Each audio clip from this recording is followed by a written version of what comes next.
to hashtag sports.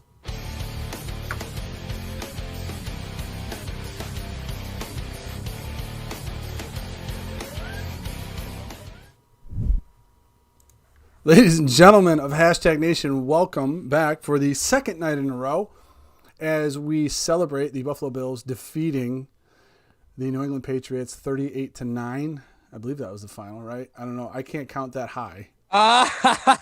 Yeah, that's right. 38-9. That would be right. Buffalo Bills with a very impressive victory, finally putting the nail in the coffin of the New England Patriots, sweeping them for the first time since 1999. We are glad you are joining us here at Hashtag Sports, where we are trending now and trending later. I'm going to be giving, obviously, the opening, as you guys know, if you're a member of the Hashtag Heroes, and if you're following Hashtag Nation, if you're a member of Hashtag Nation as well, for the Punt Foundation. All Super Chats tonight and all channel memberships will be going to the Punt Foundation in the second or third week of January. Brian Moorman's Foundation, which is supports children with pediatric cancer. We can't thank you enough. We are raising money hand over fist for that, and I'm so happy about that. Paul's so happy about that. We cannot. I'm overjoyed. I'm overjoyed more than the win tonight. Honestly, more than the win tonight. I'm overjoyed to be doing that. So thank you so much. I am not changing my name to Mr. 9-7. That's number one. Second of all, the Buffalo Bills moved their record to 12-3, defeating the New England Patriots. As I stated, it was a very, very we talk about, Paul said it, statement wins. Statement wins for the Buffalo Bills. There's no bigger statement win than sweeping the New England Patriots and doing it in the fashion that they did. One way is Stephon Diggs having 145 yards receiving and the New England Patriots having 201 yards of total offense. Put that in your hat. When you go around the water cooler at Tuesday morning, tell everybody that one. But, Paul, I'm trying to contain myself as far as the amount of excitement I have for this team. Seeing New England just completely deflated was it brought about a lot of joy for me, as well as I know a lot of the Bills Mafia and Hashtag Nation. We got Lee Smith, MVP. Like I said, we got Anthony, Paul, Davis, Thomas, Angry, Evan, Trek. Ryan's in here, Chad, Donnybrook, Elliot, and Shiva's Gold. Everybody's in here, the usual suspects, minus Kaiser Soze. But, Paul, you seem very reserved and calm over there for how big this victory. I don't think people realize, for Bills fans, how huge, Fusillo huge this was. Yeah, so here's honesty time. I'm walking in. I'm in the finals of my fantasy football match. I'm up like 40 points. Oh, God. I already weathered the storm of Devontae Adams. I was up a lot. He had Devontae Adams, and Devontae Adams put up like 40 points. And I'm looking at it, he's got Diggs tonight, and I was like, I'll probably be fine. Nope, I lost that game. I lost in the finals of my fantasy football. But you know what? I'm totally okay with it. Do you know why? Why is because that, I got to watch the life of a franchise get absolutely sucked out of it. And I would have easily paid the money between first and second. And I would have for years now, I would have paid the difference, between first and second place in the fantasy league. I would have paid that to a ticket to what I saw tonight. Just complete domination by the Bills. Even the Bills reserve defense forced them on a 3-and-out. The Bills didn't even have starters out there. They still got a 3-and-out on them. Like, total domination, up and down, and it's been a trend. And I'm excited to talk about that trend and kind of what's next for Buffalo, what we saw tonight. But there's some stuff that's been happening that I think is really easy to just kind of, not step back and appreciate. And I want to talk about some of that stuff tonight. So I'm really excited to get to some of the things that I think we're going to cover tonight. Yeah, no, I think number one, which can't be understated for all the Bills fans and the Bills Mafia and Hashtag Nation, is the fact that you have to enjoy this. Okay, because we know as Bills fans, this does not come around every year.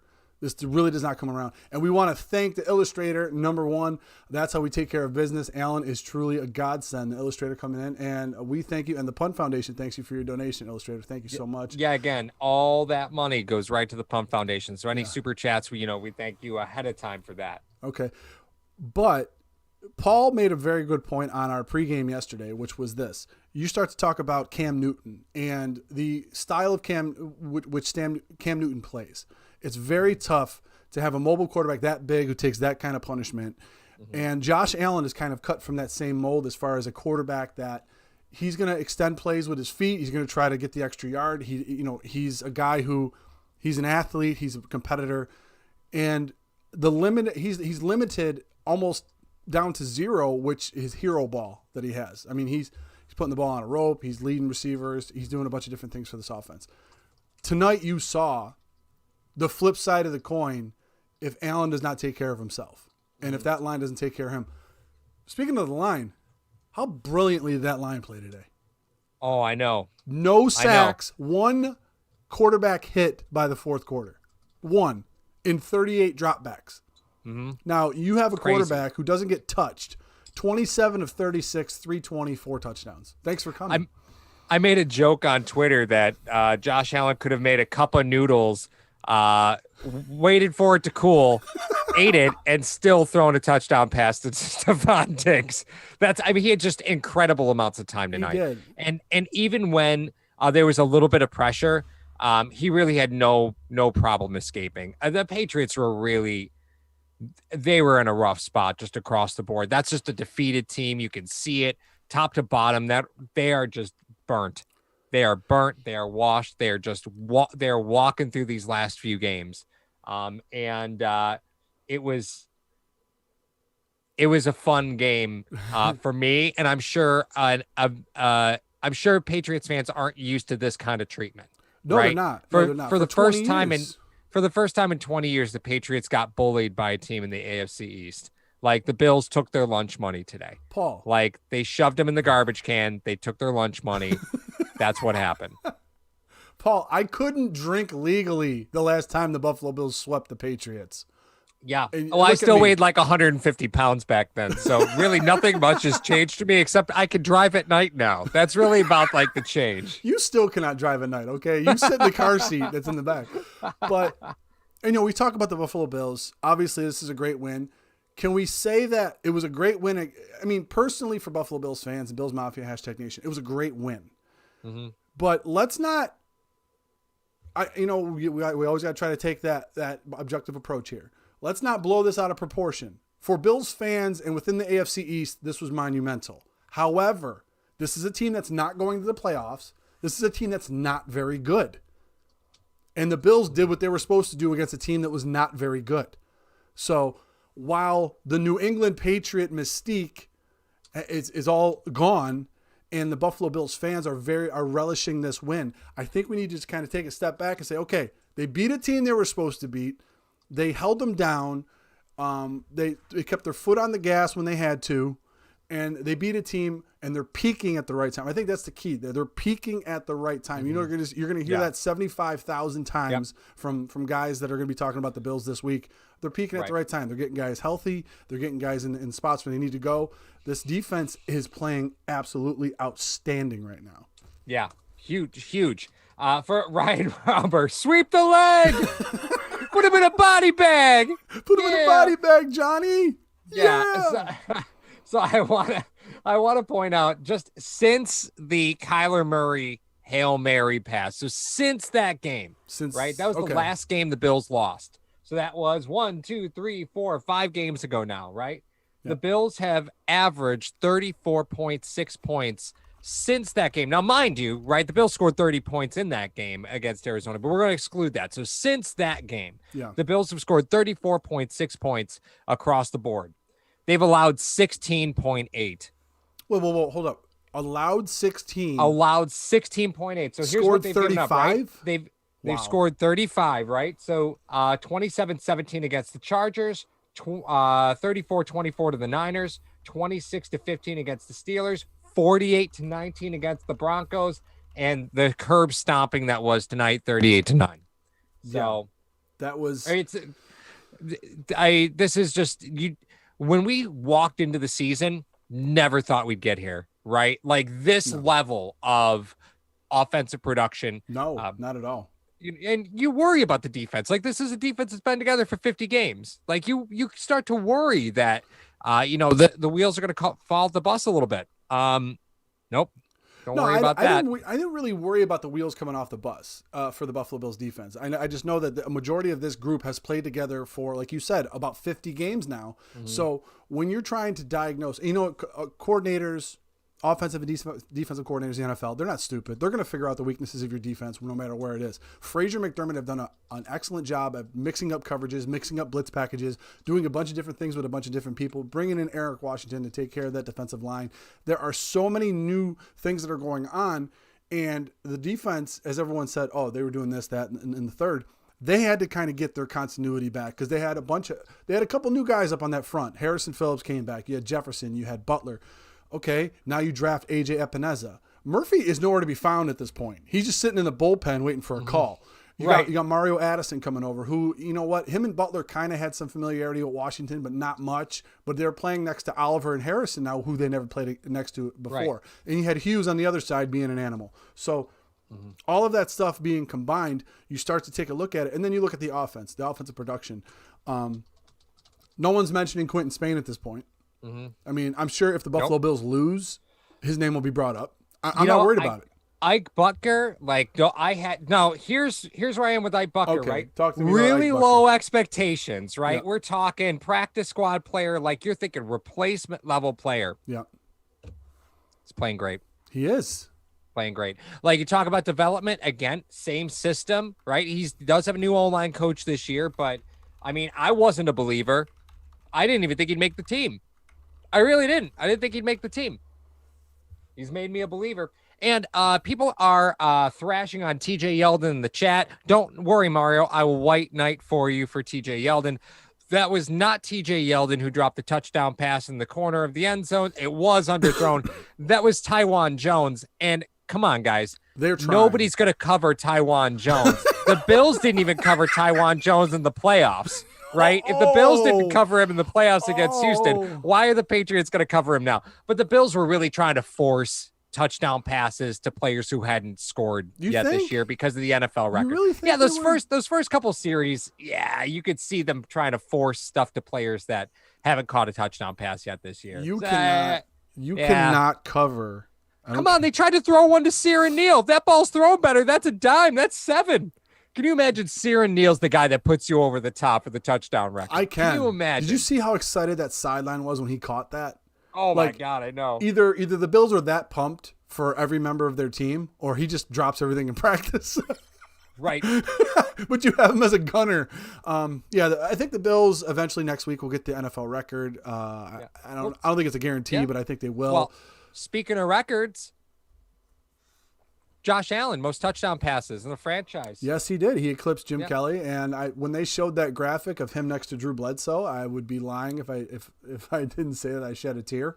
But we got. I just want to say this, and this isn't a cheap plug or anything, but I want to say 2 things, and I'll kick it over to Paul. Number 1, 227 of you in here of the hashtag Nation and Bills Mafia, and only 64 likes. That's not going to get it done, guys. That's not going to get it done. That's 1. Number 2, if you're sick of this cold weather in Buffalo, Paul has a very special announcement for some of y'all if you want to try to get out of Buffalo. Oh, that's right. Yeah, our partner for this video is, again, Mr. Rogers Homes. He's our Arizona relocation specialist. If you're ever looking to move out to the Valley of the Sun, there is a guide in the description of this video for your relocation guide. Even if you live in Arizona already, he's a top 1% real estate agent. Really, we do our homework on who we work with, and he's as good as it gets. You're never going to find a real estate agent any better. So if you're ever looking to move into Arizona, even if you're in Arizona right now, hit up MrRogersHomes.com and Sean will hook you up. Bills fan, so he's from Buffalo, big Bills fan. Hit him up. Yeah, it was DT O'Laley. What you drinking, Mario? Victory juice. That's right. Victory. That's right. Doing. The sweet taste of victory. So we talked about Tyler Jones. We talked about Sear Neal. You know what? The whole TJ Yeldon thing, you didn't have to white knight me because Dean Marlowe came off the corner and laid a whooping on Cam Newton. And I just smiled as big as the Grinch when he had a little idea in his head to try to steal all the toys. So that's what I hit. Oh, Happy learned how to putt. Uh-oh. Yeah. Nobes Below 13 says, what's our record when Mario wears that hat? We're undefeated. I'm pretty good. I We're was gonna say, undefeated when I like, wear I this feel hat. like we're pretty good. This hat We're is pretty so good. ridiculous. It's funny. Yep. Looking. Talk about Diggs, guys. Talking about I Stephon You know what? Diggs. Diggs and Beasley were frozen out of they were frozen out of the first quarter. Buffalo was pretty determined to run the football early on. Yeah. So Diggs and Beasley were frozen out in that first quarter. That didn't last long. I think it was a feeling out process. I think what the Buffalo Bills wanted to do is say, listen, let's come out as we have the whole game ahead of us. What we're going to try to do is in the script, we're going to try to involve some of these other players. Sounds familiar. A couple of these other guys got to step up if you have a couple guys out. Buffalo Bills not really missing John Brown at this point. I mean, the touchdown that was called back was a deep throw to Gabriel Davis, who just one move and out. And you talk about your deep threat. Sounds familiar. I'm sorry, I'm so salty right now with some of the stuff. I mean, when I heard Louis Riddick talk about all of these short passes that they're throwing is mimicking the run game, I was like, you watched our show.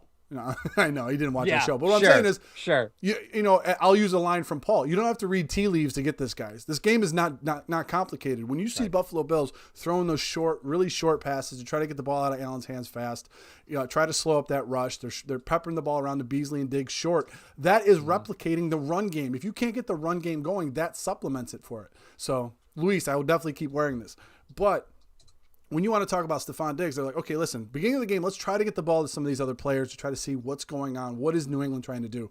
And Brian Daboll, and here's the weird part about the game. I thought Brian Daboll called a solid game. I thought that it was one where he was mixing up a lot of stuff and inserting a lot of new plays that I had not seen before. Which something that we talked about on the pregame. He might start throwing all these wrinkles for all these other playoff teams that may have to play the Buffalo Bills. Yep. Hey, we didn't see that on film before. We didn't see that on film before. Right. Let's try to see it do this. So that's how the feeling out process. And then when the adjustment period happened, when he found out that J.C. Jackson couldn't hang with Stephon Diggs just kicked it into another gear. I mean, that play where they had Gabriel Davis and Diggs caught the 50-yard touchdown, the crossing route. Did that not look eerily similar to the Jacksonville touchdown to Robert Foster? That looked, well, I mean, he just put it on a dime on him, but that did. But get back to Daboll real quick before I kick it back to you. Daboll was a defensive assistant, a wide receivers coach, and a tight end coach in New England. Why were these announcers talking as if he was an OC? Right. And he developed all these things there. Not to mention, they said it was the king on offense because of Jim Kelly. Like, do your research, guys. It was Keith McKellar.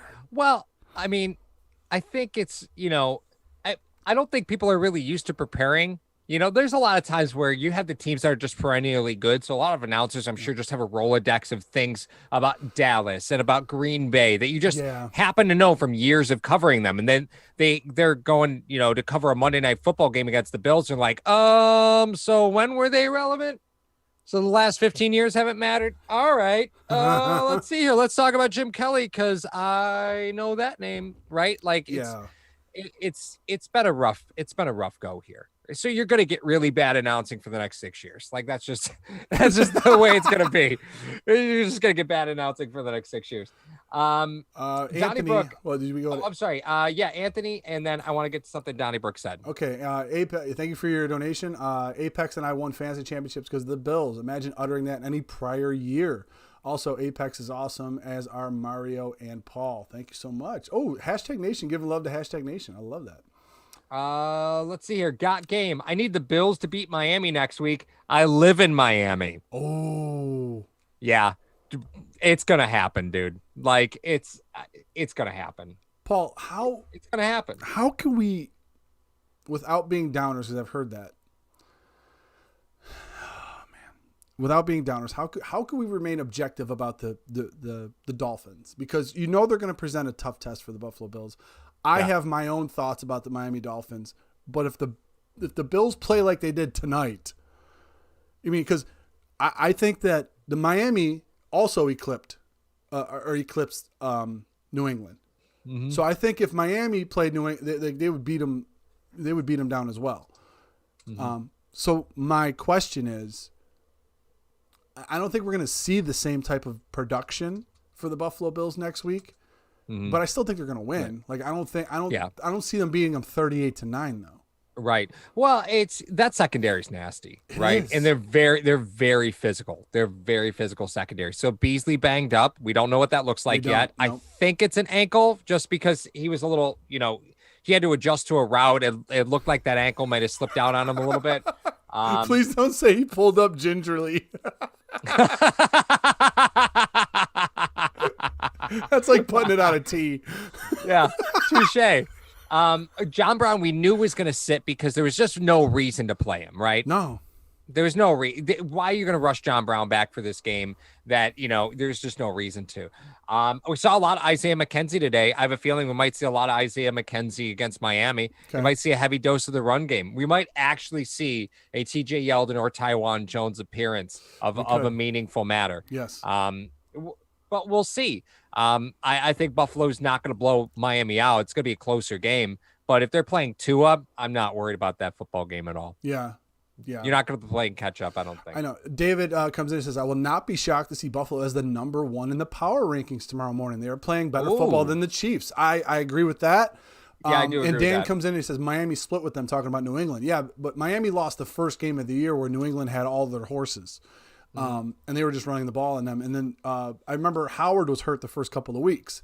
Right. And then ended up leaving the game against Buffalo. You guys remember that? He left the game against Buffalo and he was banged up. So that's something that we have to try to, they're getting healthy at the right time too, which is scary. So that's why I expect it to be a bloodbath, maybe a low scoring bloodbath, because Buffalo has been scoring all these points.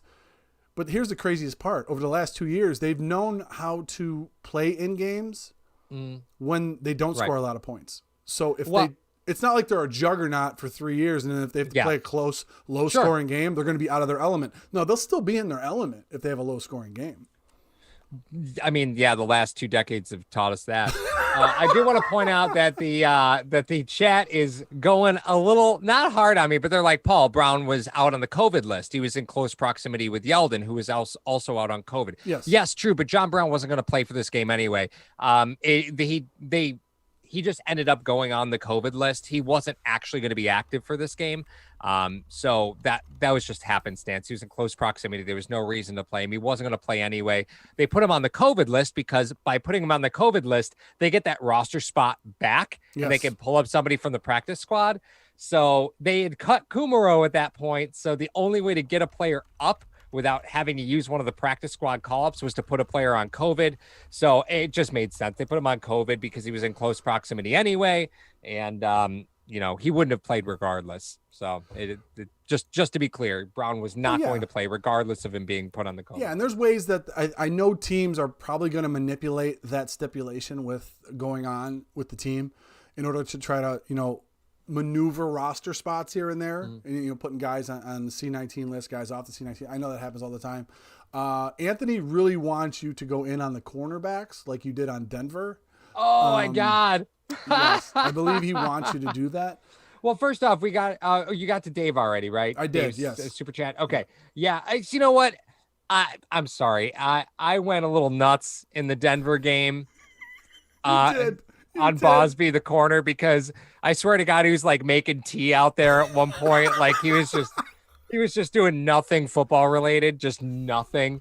And Jackson, you saw a man grow up tonight, right? Like that's what that was. He got taught how to be a man tonight because Jackson got taken to school. He got taken to school. He did. I mean, when he tried to kind of taunt Diggs. We stood in his face. And you don't. Yeah, no. What are the 3 things you don't do? You don't spit in the wind. You don't tug on Superman's cape, and you don't try to aggravate Stephon Diggs. That's right. You don't do that. He is otherworldly, right? He was on another world. He was on another planet today. And really, like the Bills' passing offense went through Stephon Diggs. Like Allen was throwing darts though. Like let's just be honest about it. Dawson Knox learned that you can't catch a ball off your face mask. Learn that.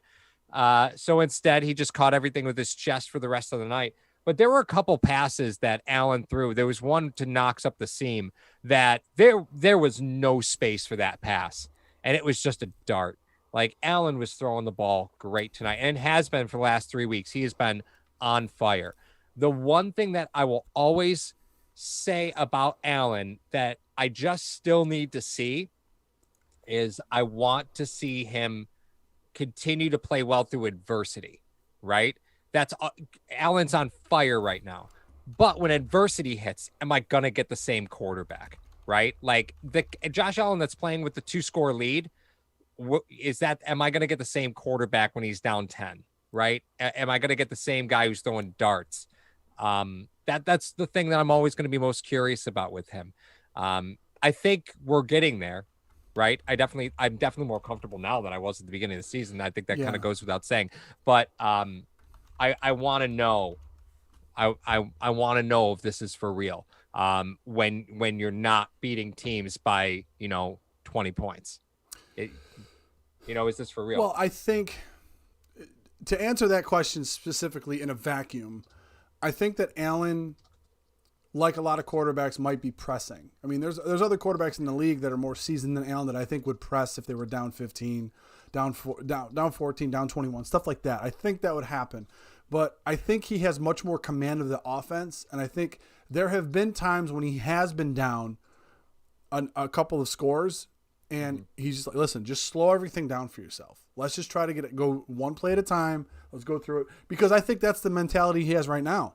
I think he doesn't try to get it all at once. He tries to go one play at a time. He's like, listen, let's try to move, to use a line from Hank Stram. Let's matriculate the ball down the field, boys. So I think that's what they're going to try to do majority of the time is, okay, if we're down, they should probably have the mindset to play the game. If you're up 10, same as you're down 10. Okay. But be mindful of have situational awareness. Okay. All right. You're on the 30. We're in field goal range. Just don't take a sack. Okay. Throw the ball out of bounds, do whatever you got to do. But I think his command of the offense has completely changed, whether or not he's going to be one of those, okay, if we're down 10. But I don't think this defense allows them to get down 10. It seems like when this defense was sensing that the offense is kind of struggling, they step up their game. So, I mean, that's a wonderful little toy to have on the other side of the ball, that when you're not doing well, you have a defense over there now that, well, okay, let's dance. It's been a different ride, yeah. I think we've kind of become accustomed in Buffalo to your defense keeps you in games. Your offense just tries to score enough to win. That's not the way this offense works anymore. It's not. This offense is, we're going to put a bunch of points up on the board. Good luck. Good luck. And it's wild. It was so great to watch, because I remember watching these games when the shoe was on the other foot, right? Oh when the God. Bills had to sit there and you just knowing Brady's just going to hand it off the whole fourth quarter, right? Yep. You just know that's what you're in for.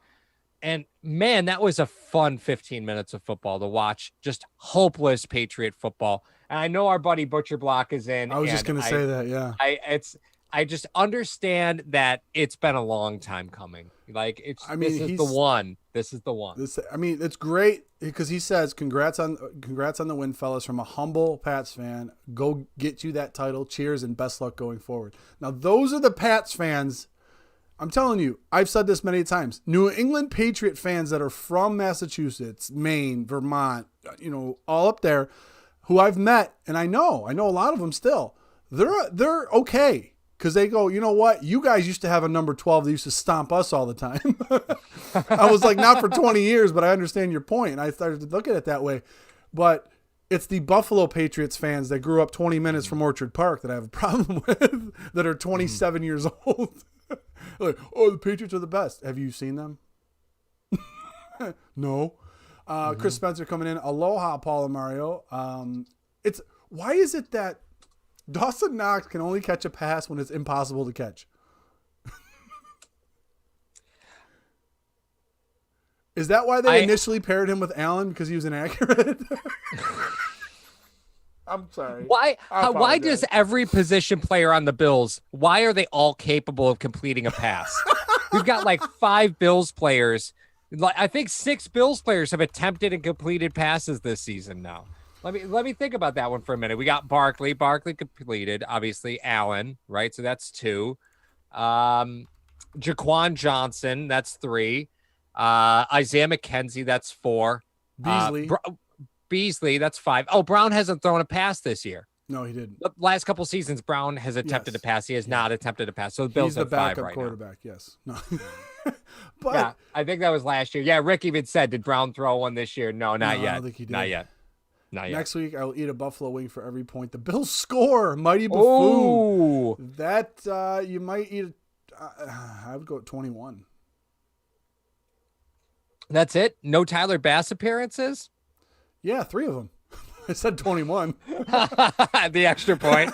Okay, all right. Buy a bucket, man. Tony B comes in and says, buy a bucket, dude. Ooh, Steve Lynn brings up a good point. Let's hit this. Great QB coach, question mark. So Dable is on a short list of possible head coach candidates, right? We raved about Ken Dorsey, when the Bills hired him as QB coach. He had interviewed for the offensive coordinator position back when previous offensive coordinator prior to Brian Dable. You remember who that was? Do I have to say his name? Yes. Rick Dennison. Rick Dennison. That's right. Dorsey interviewed for the offensive coordinator position when Dennison was hired. Didn't get it, obviously. Dorsey was brought on as quarterbacks coach. And now that Dable is looked at as a head coach candidate, is it possible is it the QB coach that's the reason Allen's made this progression? Yeah, you do have to admit, Allen's talked a lot about the mechanics of playing quarterback being a big deal. He's talked about it a lot in interviews. So that must have been the step, right? He's been so forward about it. That must have been the step. How much of that was Dorsey? How much of that was Dable? Can this team survive losing Dable? Well, I mean, it's weird because you talk about it as when Dable was here, Allen was young, so you have that excuse. First year Allen was here, you really didn't have many wide receivers. Second year, you got a bunch of linemen in. Now the third year, all this stuff starts to manifest. Something has to be said for consistency over a length of time with a coordinator and a quarterback. He seems to have a grasp of this offense, and Dable seems to be calling certain things that are working out very nicely for them. I understand that. But the flip side of the coin that you're referring to is the fact that the first 2 years with Allen, he struggled. He had this, that, and the third. And now when Dorsey gets hired as a quarterback coach, now he's starting to do phenomenal. Okay. Well, what do you attribute that to? Do you attribute it to working in the offseason with Palmer to try to do his mechanics? Do you attribute that to Allen having a stronger grasp of the offense? Do you attribute that to Stephon Diggs coming into this offense? Do you attribute it to the types of things that have been open to Allen now because of that? You knew that John Brown proved himself to be a number 1 wide receiver, and then you bring in a Stephon Diggs and then draft 2 other wide receivers, one who's been, he has a lot of playing time. So like you said at the beginning of the year, they were focused on throwing the ball and throwing the ball a lot. When you trade for Stephon Diggs and you draft 2 other wideouts, you're going to throw the ball. And then you sprinkle in Moss in there. So I think it's more of the consistency that went on. So if you believe in that realm, that the consistency that Dable and Allen have been able to develop, then you're going to be worried to see Dable go, and you're going to want him to stay. If you think that Allen has progressed as a quarterback under Dorsey, and if Dorsey, because it's not immediate, they're just going to hand it to Dorsey. No, that's not. Of course not. So if it's one of those scenarios where you think Allen has progressed to the point where he has a grasp of the offense, and whoever O coordinator comes in, that's what they're going to end up doing, then you go with that, okay? But you need to know from a business standpoint, if Dable leaves, then you're going to find out about Allen. You're going to find out. You've made this point many a times. You want to find out how Allen performs without Dable before you start throwing $175 million at the kid. So, right. Well, and we all know that whatever ingredients are in the sauce right now, it works. It does. So the question is, which one of those ingredients is replaceable? Right. First off, you do have Allen playing at breakneck speed, at far exceeding what nearly every Bills fan actually thought was conceivable from year 2 to 3. Right. I don't think anybody really could honestly predict that this was going to happen. But a couple things. Aaron Clark brings up a great point in the chat. He goes, well, what about Dable interviewing before the season's over with? Don't forget, right? If the Bills happen to make it to the dance, the big one, he won't be interviewed. He'll be allowed to be interviewed. Well, no, the team can a lot of times they don't allow. That's in the contract. Right, but he could be. They could. That's The Bills could. The Bills could allow it. They could allow, but a lot of times it's in the contract where if you're still in the playoff, that's why some guys like I'll give Bruce Arians as an example. You know, and a lot of the head coaching positions were filled when he was the offensive coordinator when the Steelers ended up beating the Cardinals in the Super Bowl. Like he was considered, but due to his contract, he wasn't allowed. For as far as I know, I mean, I've watched a lot of Football Life documentaries to know. No, it was simple fact was he couldn't really do that because they were still game planning for the next week. Charlie Weiss actually left to talk to Notre Dame when they were in the middle of their run, and they knew he was gone. So, and I think Cornell was doing something. So, like to your point, yeah, they could talk, but I don't know if the Bills would necessarily allow it. I don't know because they denied him. Were the Giants or the Browns last year? They denied him. Yeah, they did. I don't remember who it was. I don't remember. Patricia who it was. is greater than Dable from Ross Wheeler. Oh, yeah, I don't know about. We talking about a hot dog eating contest? Like, what are we? But the one thing that I think kind of probably doesn't get played enough is the time that Allen has to throw. It's really a luxury, right? It's a big time luxury to have the volume of time that Allen has to throw. I'd just say, whoa. Oh, and I was going to talk about, I just wanted to mention real quick. Craig, thank you for your donation. Old guy here. Even through the Super Bowl years, I never sat down to watch a Bills game expecting them to win like I do with this Josh Allen offense. I'm telling you, younger folks, this is special. That's what I mean. I'm saying enjoy this. I'm enjoying the journey and the ride because this is fun. This is a lot of fun. And Rich G comes in right after that and says, imagine adding a prime Bruce Smith and a prime Thurman Thomas to this team. Let's go Buffalo. I like the Bruce. I don't know. I think Thurman would get just as many touches. They seem to be pretty happy dead splitting between Singletary and Moss, which is they handle Moss a lot. I think they like Moss a lot because last year we saw Singletary not really get a ton of volume until like week 10. This year it's been Moss splitting carries the whole season. And Singletary didn't get that treatment last year, right? No. Singletary he would just sprinkle in usage and we'd every week say, gotta get Devin Singletary more touches. Why aren't they giving Devin Singletary more touches? And this year it is, it's clear as day. They really like Zach Moss, just from a volume perspective, because they did not allow Devin Singletary to be as involved in the offense as Moss has been since day one. So they really like Moss a lot. Ryan says Paul called it. Whoa! The no TD for Knox. Sorry, Mario. You don't need to remind him of that, but wow. Matthias. Oh my goodness. Matthias coming in. Bills are getting expensive now. Also a little birthday bonus from me. What a great day. It is a wonderful day, Matthias. Thank you so much. Wow, that's absolutely phenomenal. I want to call out Matthias is one of the best owners in the hashtag Fantasy Football League. Every year we run like this crazy fantasy football league. It's 20 teams. So it's madness. And Matthias is literally one of the best owners because he's always active. He's always chatting it up. He's absolutely love working with Matthias. Awesome dude. He's phenomenal. That is amazing. That is like, that reminds me of the Pittsburgh game last year. We had a donation of a similar amount. And the guy simply said, hey, I'm getting lucky tonight. Yeah, that's right. Yeah, he's very excited. When the Bills made the playoffs. Yeah, he was very excited to let us know. By the way, the Bills thump the Patriots. How many babies are going to be born 9 months from now in the 716? I don't know, because next month all the coronials get born, so I don't know what's going to happen in 10 months. The coronials aren't coming out next month. I saw Jessica mention the GIF. There's going to be a GIF that lives forever in Buffalo of Belichick throwing that phone. Right? Oh. Like that GIF is just going to live forever. Is it out? I Buffalo. didn't see it. No, we'll make it. I don't care. We'll make it. GIF maker. It'll take 4 seconds. We'll make it. You're the master of that. I don't even know. I'll make it. Yeah, I'll make it. You can't. That will live forever. Like the number of things that Bills fans will think of will just be great. It'll be great. Yeah, I can't think of a lot of things like that. Because I'm not going to sleep. Like we're going to finish this stream and I'm not going to go to bed for another hour, maybe 2. I'm just gonna be up. So it's all over Twitter. Oh, right it's now. all right, over thank you. Twitter. Apparently, that GIF is already all over Yeah, Twitter. that's on Twitter. Anthony, can you tag us in one of those, please? Yeah, we'll definitely get it out to the nation as far as that goes. But I mean, Paul, you look at it. So let's try to take a step back for a second. Obviously, it was an impressive Buffalo Bills win. The defense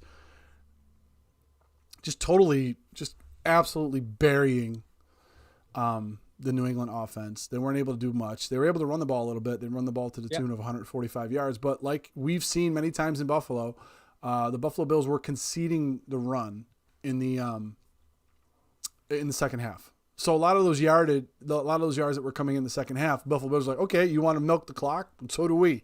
Thanks. Let's go. Ross says, Mario, you go to bed, Mario, so you can teach me math. I'm on Christmas break, so my calculator's away, so I don't have it anymore. So you look at the seedings now. As of right now, Kansas City obviously is locked up to 1 seed. Buffalo is the number 2 seed. They would play Cleveland at home to start the playoffs. And then you have the Steelers at home versus the Ravens, which I think would be a very, very tough matchup. Mm-hmm. Indianapolis is on the outside looking in right now. And then you have the division-leading Titans taking on the Dolphins, which Tannehill going up against the Dolphins is just too poetic to write. It really is. Steelers and Ravens would be a bloodbath as well. And the Bills going up against the Browns, 2 teams that have been for the last the Browns, they're on a 17-year curse as well right now. So you talk about 2 teams that were perennial laughing stocks of the league now playing against each other in the playoffs. So I'm not too worried about the matchup with the Browns, but it's not because of the reason that the whole chat thinks. I'm not worried about it because the Browns lost to the Jets. I'm not worried about that. I'm not worried about it because I don't think Cleveland possesses the horses to run with Buffalo. I mean, to your point, Paul, you say, okay, we're going to score, see if you guys can keep up. And there's only 1 team, maybe 2 in the NFL. I'm saying there's only 1 team in AFC that can do that with the Buffalo Bills and keep lighting up the scoreboard. That's KC. Number 2 probably is, I know I'm dismissing New Orleans, but the only other team that I know could score like that is Green Bay. But you looked at it. Here's the craziest part about it. You look at Green Bay, you look at Buffalo, okay? A lot of people are saying Allen's greater than Rodgers, a lot of those things going on. If you look down the stat sheet of any game that the Buffalo Bills play, you're going to see, well, Diggs is your leading receiver, okay. Beasley, he's kind of up there. Gabriel Davis, he has like maybe 4 catches. Knox maybe will chip in with 3. Okay, it's spread around, but there's guys that are getting volume targets. If you looked at the game yesterday, everyone's that's touting Aaron Rodgers for what he did. Oh, that solidified him as the MVP.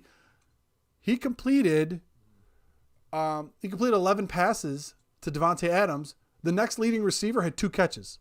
Right. So that's a team that is not really hard to game plan against because if you take away Adams, I mean, what else is he going to do? Yeah, how many teams have been trying to do that for People the last 5 years? People have been trying to take away Diggs too, and it hasn't worked. So what I'm saying is, the only 2 teams that I think are Kansas City and the Packers that could score with Buffalo, which is something I wouldn't have uttered 6 months ago. Like, you're going to have to score with Buffalo to beat them. What? Excuse me? Scott Blakely comes and says, Allen's playing better than any other QB, in my opinion. I think he is. I really think he is. Yeah. The level of threat that Allen is, I think, separates him from the rest of the pack. Right, because Rodgers beats you with his mind and with his arm. Oh my right, God. Allen can beat you with his arm, but as things break down, he's dangerous with the football. You can't bring him down. No, he's such a large individual. He's so much more careful now than he was previously. Like, I don't want to wax poetic about Josh Allen all night long, although I will if I have to. But the fact of the matter is he's so much more selective. There was a play in the first half, I think it was, where Allen stepped up into the pocket, made a real nice throw to Gabe Davis. It was in the first half. Saw pressure, stepped up, real nice job, dart to Gabe Davis. He catches it, ensuingly fumbles, and then Bills recover. That was in 2019. Josh Allen would have been running for his life at that pressure. 2020, Josh Allen was like, no, I'll find a gap here, and did, right? There's big steps with Allen this year. Big steps, and it is MVP worthy. Like you can't ignore that. Like you can't look at just the passing stats. It's more than just that. Look at the rushing stats. Look at the rushing efficiency. Look at what he does in the red zone. You get him in the red zone, he's dangerous. He's one of the top 3 most dangerous athletes in the red zone in the NFL. No question. Like, yeah, it's not just specific to quarterback. Like he's one of the top 3 most deadly athletes in the red zone. Now, if you want to talk about, if we want to discuss the MVP race for a little bit, I'm more than happy to. Yeah, thank you, Ryan Montang. Smash that like one. Ryan Rodgers early in his career was as much of a runner as Allen is now. Oh, I don't know about that, Jess. I know he ran more, but I don't think he was the caliber of runner that Allen was. Yeah, I mean he's no JP Lossman. I will fight you where you stand. No, but thinking about it and looking at it, what Allen's been able to do in the red zone. You talk about the MVP race. So you talk about Mahomes, you talk about Rodgers, you talk about Allen. Now, for me, you could give the MVP to Rodgers and Mahomes every year because I think they're the 2 best quarterbacks in the NFL. Right. Okay? Let me finish before you jump down my throat about Josh Allen. Now, with already winning okay, all right, I guess that works. With already winning a league MVP and a Super Bowl MVP and winning a Super Bowl, there's nowhere else really for Mahomes to go. Like he has to throw 50 each year or people will think it's a down year. Rodgers, his greatness has already been cemented of how good he is. So people expect those things from him. The Chiefs were they the number 2 seed last year, I believe? Now they're the number 1 seed. Yeah, okay. I think so. You look at Green Bay. Green Bay's perennial playoff team. They win the North every once in a while. You know what I mean? They're always in the thick of it. You know what I mean? So if you want to talk about the improvement, if the improvement factor goes into your MVP voting of a player, the most valuable player in the NFL right now, Allen would get the award hands down because there really was nowhere for Mahomes to go. There was nowhere for Rodgers to go. Now, if you're doing it purely on statistics, Allen will fall short of those guys. He just will. But if you're talking about the improvement of a team, improvement of a record, improvement of completion percentage, improvement of yardage, touchdowns, like you said, the red zone efficiency by one man, then Josh Allen is by far your MVP of the National Football League for 2020. Mm-hmm. If you're basing it all purely off statistics or the flash factor or all this other thing, okay, well, Allen has Diggs, and he caught like 117, 120 passes this year. Well, what do you think Rodgers has? Right. So, and the weapons that are surrounded by Mahomes, how could he not be great with Reed and Bieniemy calling the signals? So, sure. That's my opinion on it. If you're going on improvement of a player from one season to the next, I know they're not going to take that into consideration. But probably you have to figure out how hard is he to game plan against, and he's one of the most difficult guys in the league to game plan against. But Let's see. I did a breakdown real quick. And I looked at all the MVPs for the National Football League over the past 20 years. I think there were 3 that ended up. I think the most recent one that won a Super Bowl was Brady, obviously. Mm-hmm. The one before that was Kurt Warner in 1999. Did you know that there were like 11 regular season MVPs that lost in the Super Bowl that year? So if I'm going on that metric, I don't want Allen to win it. You're talking about Matt Ryan. You're saying the MVP is like the cover of Madden? It's the Madden curse. It's the Matt Ryan, Cam Newton. I mean, Sean Alexander was the one year, but that didn't count. But you're talking about all these guys that have won the MVP that go to the Super Bowl and lose. So if you're superstitious, Paul's a little stitious, you don't want Allen to win it. So Josh Jacks right now. Yes. Looking at Miami, right? So we saw the thumping, right? Yes. What does Miami? First off, do the Bills play their starters? Yes. We had this conversation. You still think they play their starters? Yes. Now, here's what I'm going to ask. Let me go to this. Let's go to week 17. Okay, Buffalo plays at 1, so that doesn't help. and so do the Steelers. So I would say this. If the Steelers played at 1, the Bills played at 4, and the Steelers lost, the Bills would not play the starters. Yeah. But they both you play don't at know 1. that. You don't know Right. it. So you have to play the starters. If you want the 2 seed and you want to get you have to play. You got to play the starters and you got to win that game because 1, you have a chance to knock Miami out of the playoffs. 2, you have a chance to get the 2nd seed and on the other side of the bracket, like you said, away from Kansas City. Yeah, that's a big one, right? Yes. You got to get that's one of those situations where that's the devil, right? And I'd rather see Kansas City in the AFC Championship game. Right? If I got to see him, that's where I'd rather see him.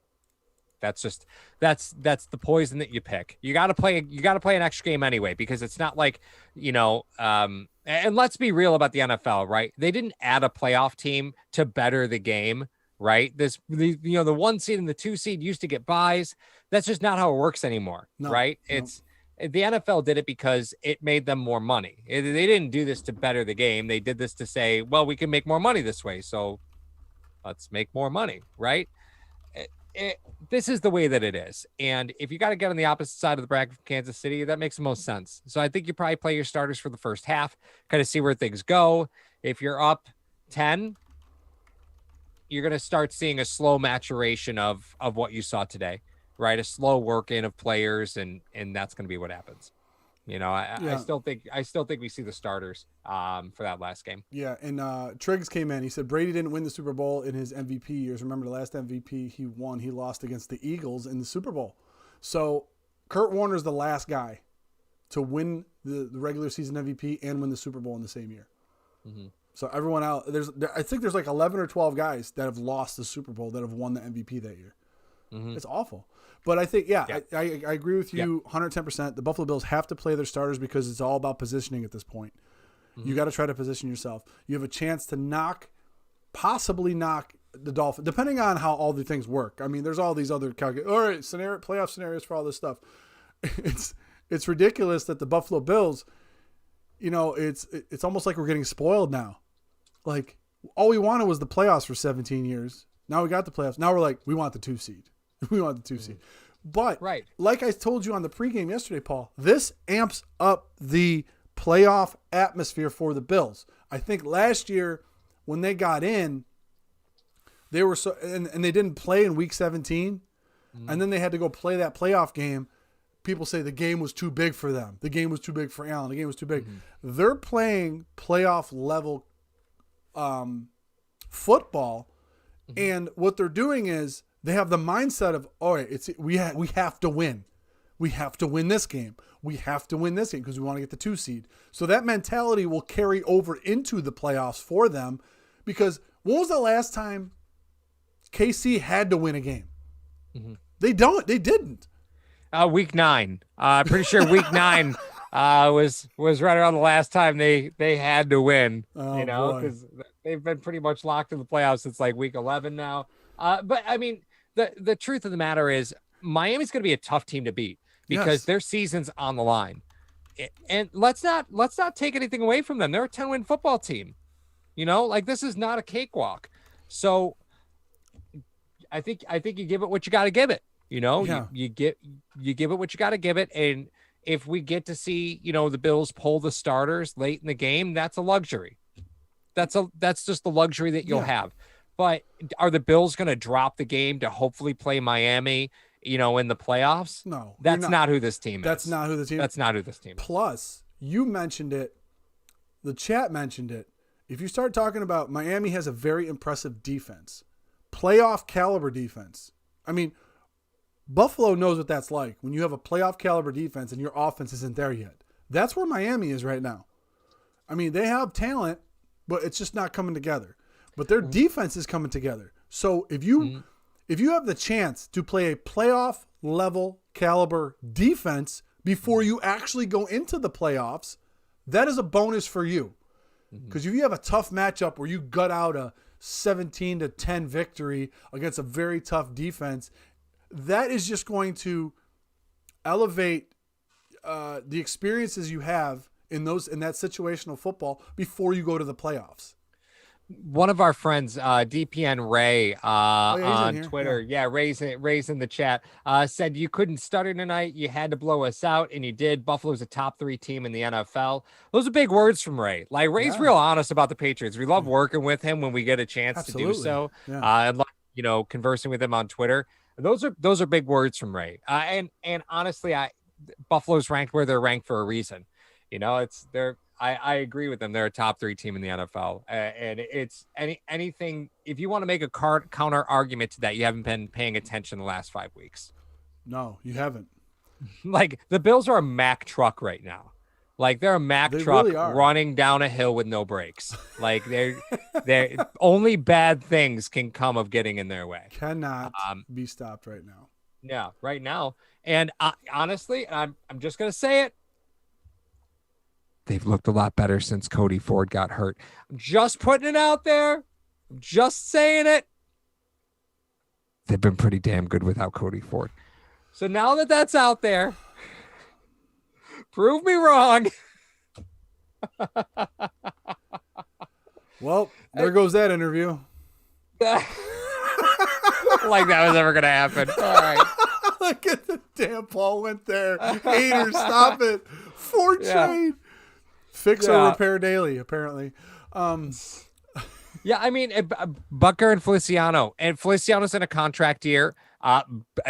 Bucker's actually in a contract year, too, because he's been on a restricted deal forever. So this is what it is. Well, Feliciano came in right when Ford left. So I don't know if that's exactly a fair assessment there, Paul. Fair enough. Okay. Close enough. Buffalo Mafia News comes in. Yeah. Oh, you got it. Yeah. Will the quote unquote playoff experience be the same?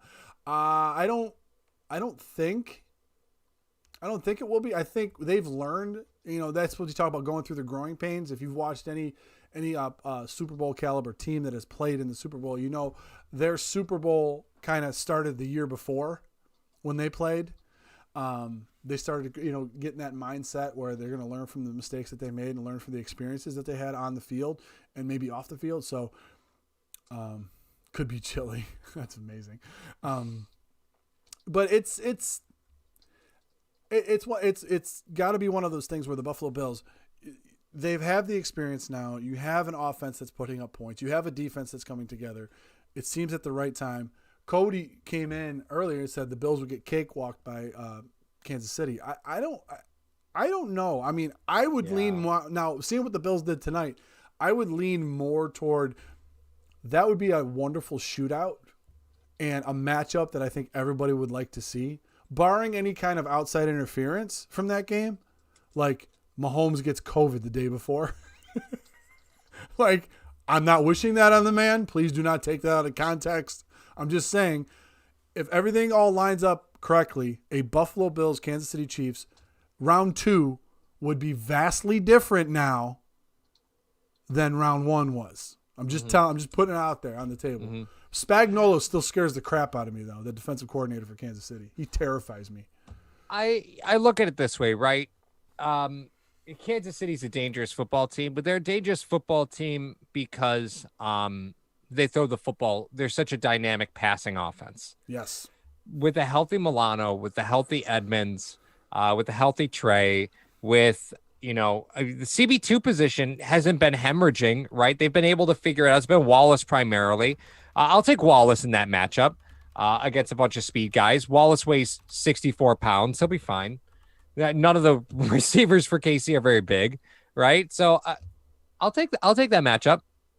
I think the Bills can hang with Kansas City. Well, I mean, you didn't have Milano in the first matchup. I know we're getting ahead of ourselves talking about Kansas City, but I mean, we're already on the topic. So Milano wasn't in the first matchup. Like you said, Trey was banged up. So was Tremaine. Tremaine had to be the responsibility to cover Travis Kelce, and that's not a matchup you want. You want Milano on him because Milano has shown in the past he can cover those big tight ends. He actually fared fairly well against Gronk during those times. That's one. Two, they held Tyreek Hill for 1 catch for 5 yards in the first game. I mean, that's not going to happen again. That's major. That won't happen again. I just know that won't happen again. But the defensive philosophy of the Buffalo Bills were to let the Kansas City Chiefs run the ball, see if Reed was going to be patient enough with Mahomes to run the ball. This is a team that already has a championship pedigree, which they have a leg on Buffalo. Buffalo has suffered with a playoff loss. Kansas City won it, knows what it takes to win it. That's the difference in the teams right now. as far as I see, because talent-wise, defense, play on the field, electric quarterback, guys that can get open, guys that can catch the ball, they can put up points, they could stop a team if they need to. The coaching staff is where the difference lies between those two teams. Offensive, defensive. If you had to give a ball to a player on the offense and the defense from tonight's game, who would it be? The defense, I would have to give it to Milano, coming back full time, having 8 tackles and a sack. Yep, I thought that was impressive. big game for him. Huge game. And honestly, Jefferson's sack, Milano was huge on that because Milano comes up at the gap, sucks up the running back, and Jefferson just beat his Manos 1-on-1. So yeah, Milano had a big impact on this game. Okay, I get that. Offense. Here was yours for defense. You gonna pick Milano? For defense, yeah, it's actually at Oliver. At Oliver? Oh, nice. Oliver's been playing great, man. Like he's doing a lot of dirty work. Yes, he's been playing great. And here's the thing about a McDermott and Frazier defense that we talk about it. We dance around it a little bit. But the fact of the matter is you guys will always see the interior of the Bills defense always constantly changing. Like the defensive tackle position is just interchangeable to them, right? They're always going to cycle defensive tackles. Yes, yeah. They're always going to do it. They're always going to bring new guys that you've never heard of. That's who they're going to sign. It's always going to be fresh bodies.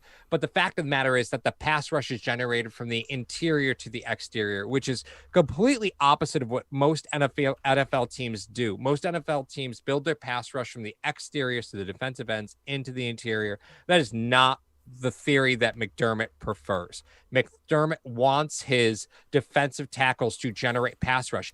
That's why the Bills have so many. That's why they rotate so often. They want those guys in fresh. They don't want tired guys. They want to generate pass rush from the interior, not the exterior. So we could complain about, Jerry Hughes not putting up the sack numbers, or Trent Murphy isn't getting penetration, or AJ Epineza isn't worth the second round pick. And by the way, Epineza, I thought, played really well today. He did. But the fact of the matter is you have to think that the intent is different. The Bills want to generate pass rush from the interior, not the exterior. You can't judge the Bills pass rush by the pass rush around the edges. That's not the way they're grading that paper.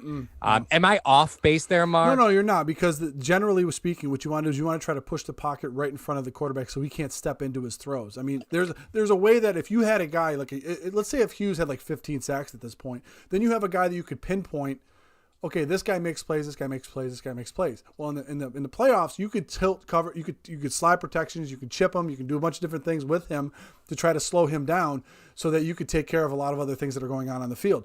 Now, the Buffalo Bills being so balanced on that front wall, they're pushing the pocket up the middle, like you said, and that's where they want all the stuff, all the trash to be, to go through. Because if you're pushing the pocket through up the middle, you're forcing them to run outsides, where the Buffalo Bills have more speed to the outside than you do, and then you're ended up the quarterbacks aren't able to step into throws like they would want to. So you're not off base, because that's been a McDermott-led defense for so long. And before we get to the next point, John McCall coming in big time for the Punt Foundation. Crushing it.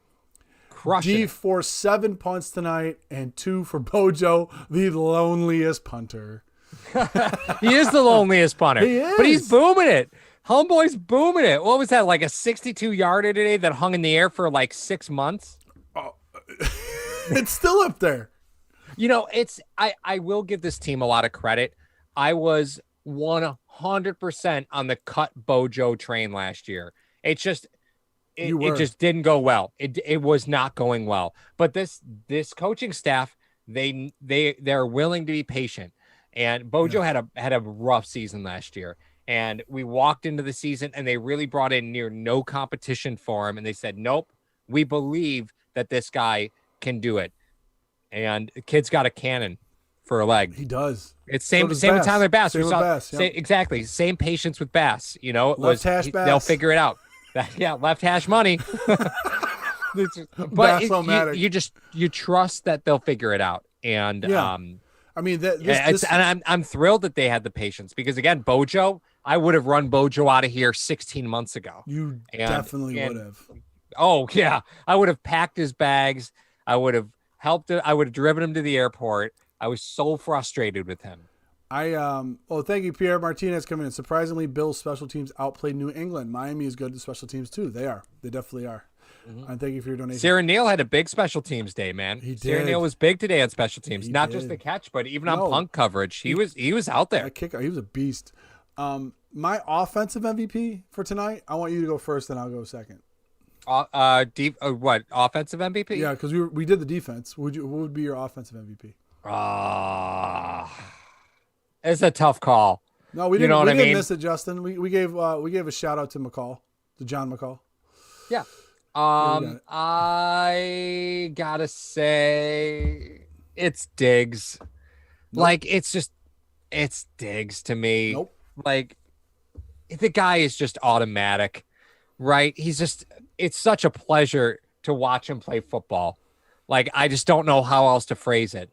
It's every play. It's just a pleasure to watch him play football. Would I like him to be a bit more aggressive in blocking for the run game? You're damn right I will. That's one thing that you are so freaking picky right now. Criticism. You are so freaking picky right now. It is outside of that one really picky little tidbit. It is a pleasure to watch him play football. You are the worst ever.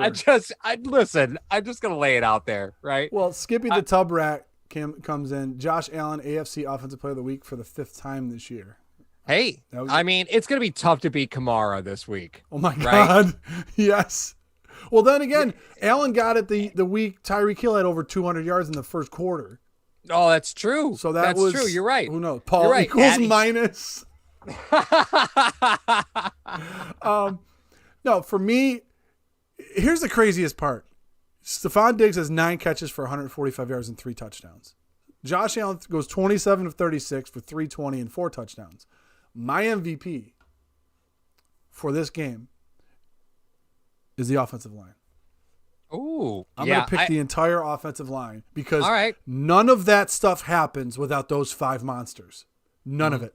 And you could say 5.5, even though he's not a half, but you could put Lee Smith in there because he was instrumental in sealing the edge sometimes for the run game or Allen to get outside or a rusher, an extra rush. Winovich, taking care of Winovich. I tell you what, they put Williams on an island with Winovich today, and it was a thing to behold.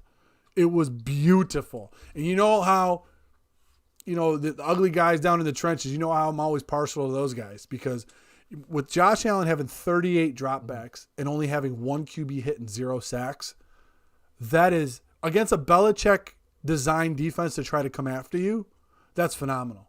That's absolutely phenomenal. I mean, no, Tony B, not Tywan Jones. I would not do that.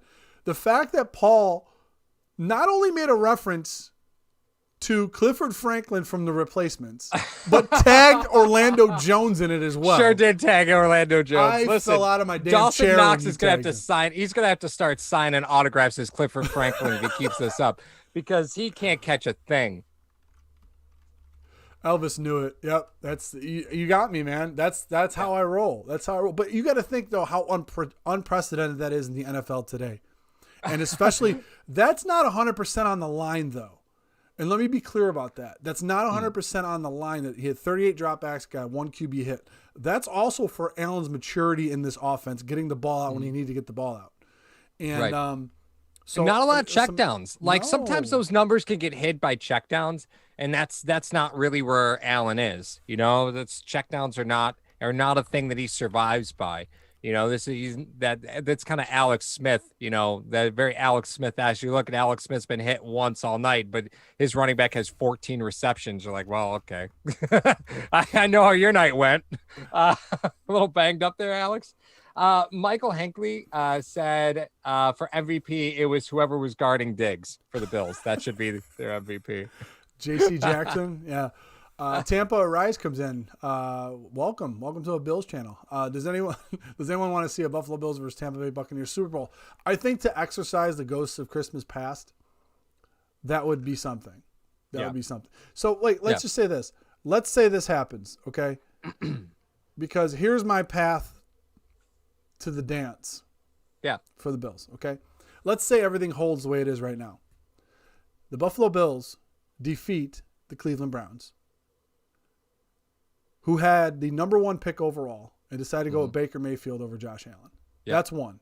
Number 2, the Bills end up taking on if everything goes right, if all the higher seeds win, the Bills would have to take on.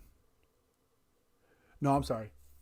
I got the Ravens upsetting the Steelers, and I have Tennessee beating the Dolphins. So the Bills would have to play the Tennessee Titans while Kansas City played the Ravens. Yeah. Okay? That's in the second round.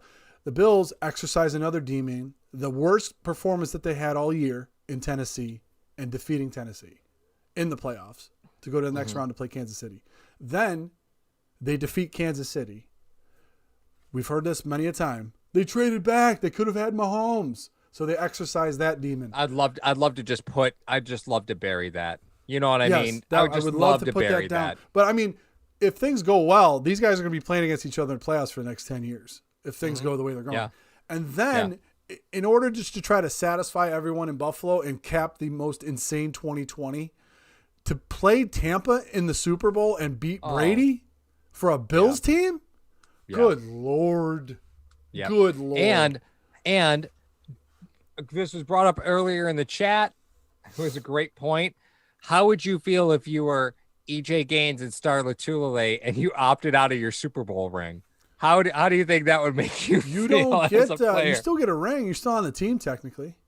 I don't know if they get a ring. Practice squad They guys opted get a out. ring. Yeah, but they opted out. That's like being on the commissioner's exempt list. You think if the Jags ever won this? Okay, all right. If Cleveland ever won the Super Bowl, you think Josh Gordon's getting the Super Bowl ring? Yes. The years that he was suspended? Yes. No. Remember when he was like he was on the Browns for like 8 years on a rookie deal? And he had three. Yeah, he only had three accumulated seasons. Yeah. Star could keep his ring on my middle finger. Anthony. Yeah, there was a lot of talk. So there was somebody in the chat. They were admittedly spamming a joke over and over and over again. So obviously we put a stop to that. But somebody made a joke that Belichick was on the phone and it was Brady and he was asking Brady to come back. And to me, the greatest comeback would be Tom Brady yelling, "No takebacks," and then hanging up the phone. Then Belichick throws the phone. Rob Johnson got a ring. Yes, he did with Tampa. That is true. Sure did. That is very Sure very did. true. I got a feeling the Ravens might spoil the anticipated Bills versus Chiefs matchup. Ooh. Antoine Smith has 2 Super Bowl rings. So. He does. There's a lot of former Bills that have rings. Believe me. There sure are. That's probably an episode. Somewhere. One former Buffalo Bill who does not have a ring, Andre Reed, went through a table. Did you see the video of that? No, he didn't. He jumped from a tree and broke a folding table. You didn't see that? No, he didn't. Yeah, he absolutely did. Andre, what are you doing? Climbed up a tree in brand new white Nikes, right? Just climbed up this tree in these fresh kicks and jumped out of a tree through a table. Well, absolutely happened. The guy was undoubtedly one of the toughest wide receivers to ever play the game during his time. And going over the middle back in the 80s and 90s was not the same as going over the middle now. Every team had a Vontaze Burfict on their team in the 80s. Yeah, it's not the same anymore. It's not the same anymore. Legend, wait for it, Dairy. Thank you, Elliot. Oh my God. Thank you. Dairy. My predictions, Ravens and okay. Yeah, I gotta love Andre Reed. So Paul, as we address the nation tonight, Yep. I feel like I'm in politics. As we address the nation, the hashtag nation, we just want to just really quickly thank everyone that has donated to the Super Chats tonight. All of that is going to the Punt Foundation. We can't thank you enough for that. And we also want to thank all the hashtag heroes. Those of you that, after you hit the subscribe button, if you want to click the join button, you get access to early episodes, which we're going to have more. It seems like our off season is always the time that it picks up with a bunch of episodes for everybody. And we got a couple things coming on. Merch is coming. I know a bunch of people were asking about merch. We're definitely going to be doing that as well. So be on the lookout for that. Paul has an announcement for you, and then we're going to get to our roast session. Oh, yeah. Mr. Rogers Holmes, our heirs. Thanks, Mar. I was about to choke on my Snapple Kiwi Strawberry. Not a sponsor, but Mr. Rogers Holmes is our sponsor for today's video.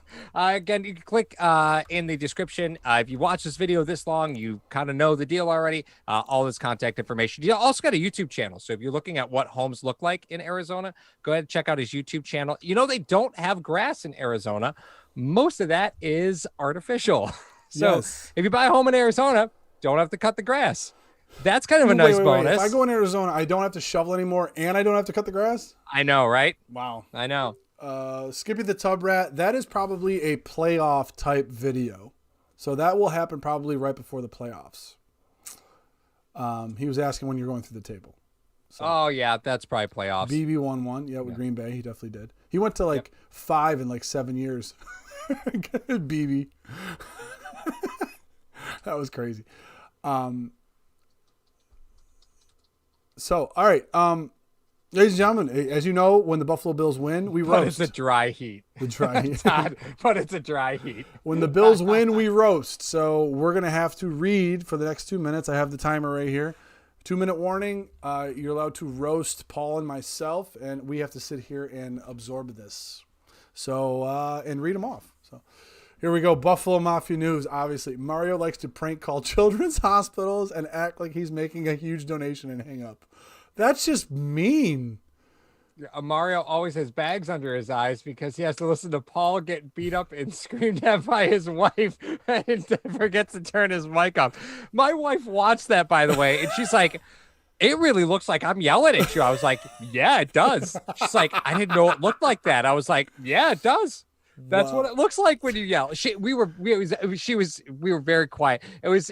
She was joking with me, but it looked like she was giving me the third degree. That was pretty funny.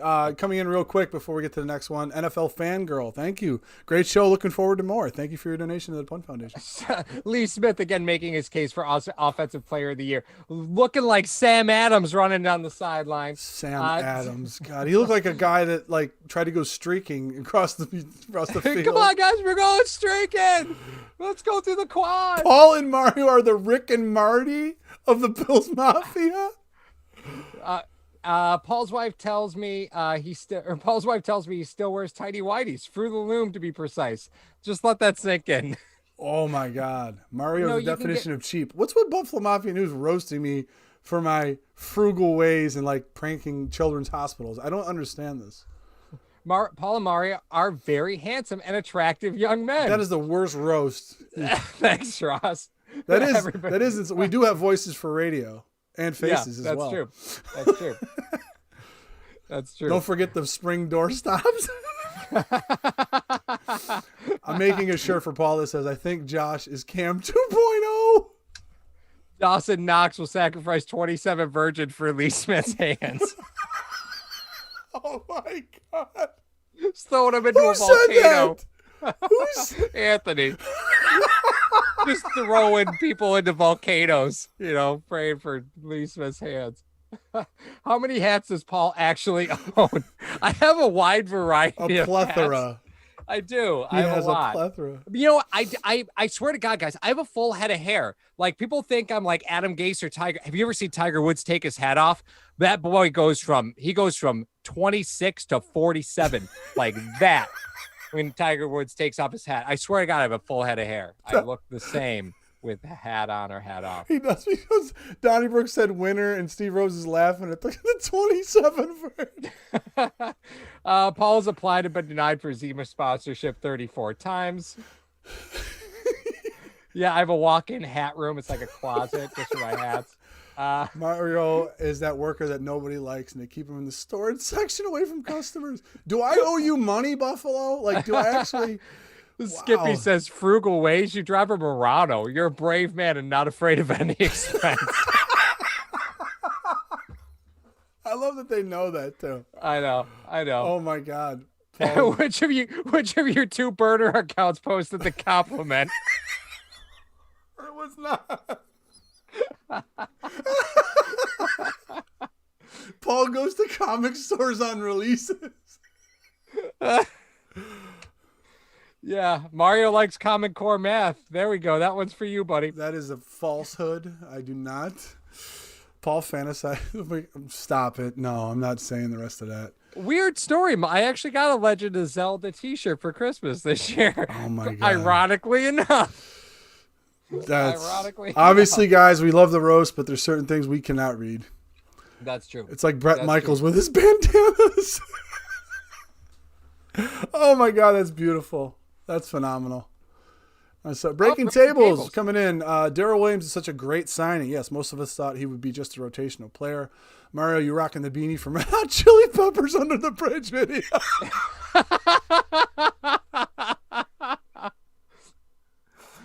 Steve Lynn says Mario looks like an ice delivery truck driver doing podcasts. Somebody said I look like Rogers before. Yeah, you do look like you're doing a confessional on Ice Road Truckers. I agree with Steve completely on that. 100%. UPS. Oh my God, Common Core gets you 9 and 7. Aaron Clark. Oh my God, that is hilarious. If it wasn't for the 27 just getting thrown in the. I think Common Core gets you 9 and 7 would be the funniest one. Oh my God. Yeah. Oh, I'm crying. I feel bad for relatives coming to Mario's house for Thanksgiving. Okay, guys, this is the heater. The heater's the oven. Oh my God. Let's have a crazy hat Zoom show. Yes, Mr. Rogers, we will. Oh, Mr. Rogers. Hey, Sean, what's up, buddy? As a sponsor for what's this up, video. Sean? How you doing, buddy? Yeah. Yeah. Hey, what's up? Okay. Sonny Lamont. Hello from Alaska. Rest of the AFC, take notice. There's no way to avoid us. We're coming for the Punt Foundation. Go Bills. #sports. Thank you, Sonny. The Punt Foundation definitely thanks you. Yeah. A lot of donations tonight for the Punt Foundation. I'm stoked. Oh, Brazil. Oh my goodness. Hello, Dario. Brazil. What's up? What's up, Dario? How do you even get the games down there in Brazil? Is that? I'm just serious. That's a real question. Like, how are the games broadcast? How do you get them, Paul? You steal them. I don't think we need to talk about that. The game was on ABC on my antenna today, so that's what I did. Is I broke out the NFL antenna. fangirl when the hat gets more attention than the hosts. Well, it's not a bad thing. Everyone needs a trademark, I guess. Apparently this is me wearing this stupid hat. Mario spends I'm glad that got cut off. Oh, ESPN Brazil. Oh yeah, that's right. Okay. This would have been the only game on. So ESPN. That makes sense. Vancouver Island. Wow. Nice. Welcome. How you doing? Yeah, people from all over. Drop in there. I want to go back and see where everybody's from. So if you're not within the 716, drop that in the comment section. Really, Ryan. super curious. Mario will be starring as hired goon in next season of Fargo with that hat. Cuse Orlando. That's pretty awesome. So yeah, as all of those. Oh, Vernon, you're slick from the 585. What's up, brother? Peter Boston. Those are fighting words in this chat, buddy. Watch out. That was fighting words around here. Basically, as you guys are dropping those in there, and so we got Utica, Plattsburgh, Buffalo, North Buffalo, St. John's, Western Nebraska, Southern Cal, Amarillo, Texas, Raleigh, Elmira. Nice. As you're dropping those in there, I would love you also to drop in early predictions for the Bills versus the Bills versus the Dolphins. What you think the Bills will win by, because I think everyone's fairly confident the Bills will win. If you don't think they're going to win, that's fine. Bills by $1 billion might be it. But hey, Grange is in the house. What's up? 6 a.m. here. Sorry. Oh, he never catches our live streams. Yeah. Ever. Like he's just a pork. We're never here this late. Damn. Yeah. I know. Okay, Caden 27-16. Love it. Apex 93 to -27. Which coincidentally, in a couple of weeks, will be the difference in temperatures between Arizona and Buffalo. So if you guys want to move to Arizona, Mr. True. Rogers Holmes. That's right. That's how we do it here. That's how we do business. Wow. 30-17. Todd Brindle, thank you. You do look like Rogers. The discount double check. Emphasis on discount. Emphasis on clearance rack. I am Aaron Rodgers minus 40 million. That's what. Yeah, that's right. We win 9-7. Score. I don't think the Bills are going to throw 30 up on the board. I don't think Miami's going to score 17 on Buffalo, so I don't think the Bills are going to put up 30. I'll go 28-17. I don't even think they're scoring that many. I mean, Skippy the Jumper called you a dollar store Aaron Rodgers. Oh my God! I don't even get Family Dollar Aaron Rodgers. I get Dollar Store Aaron Rodgers. At least make me a Walmart Aaron Rodgers. Yeah, since when is Dollar General like the compliment? I don't know. I was just messing around, but thank you. We got a lot of Buffalo 30-2, 44-20, 38-20, 41-20. So we're gonna definitely give you guys a preview, a pregame preview this week. We have Paul suggested a video that I'm gonna have out for you guys. I'm gonna try to edit it this week. Obviously, I have some time due to the playoff matchups that we're gonna have. That's all I'll give. If you're a member of hashtag one of the hashtag heroes, you will see that video as soon as I create it. Otherwise, you're going to have to wait. So that being said, Paul, I had a lot of fun tonight with the nation. You guys have really contributed and stepped up big for the Punt Foundation. We can't thank you enough. Punt Foundation can't thank you enough. Be sure to check out the link in the description about Mr. Rogers Homes. It's going to get cold here very, very soon. If you're thinking of relocating to Arizona, please hit him up and then let him know who sent you.